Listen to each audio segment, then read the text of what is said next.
मैं डाली हूँ 1/2 कप ऑयल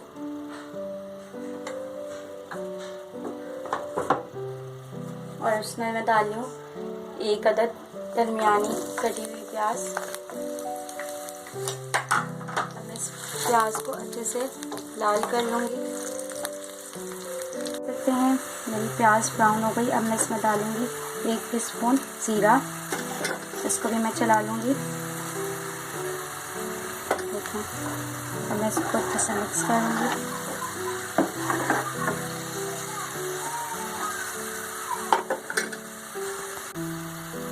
अब मैं इसमें डालूँगी छोटे 2 दरमियाने टमाटर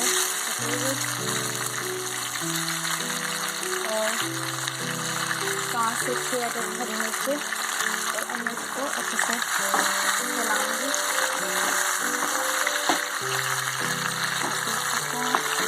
इसको अच्छे से चलाना है। अब मैं इसमें डालूँगी 1/2 टीस्पून हल्दी, 1 टेबल स्पून पिसी हुई लाल मिर्च और 1 टेबल स्पून मैं डालूँगी इसमें नमक आप अपने हल्के ज़रूरत रख सकते हैं। अब मैं इसको अच्छे से मिक्स कर लूँगी।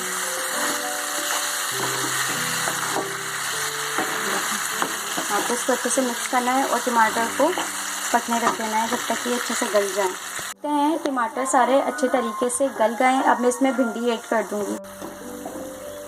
भिंडी मैंने पहले से ही काट के रख ली थी। अब मैं इसको डाल देती हूँ।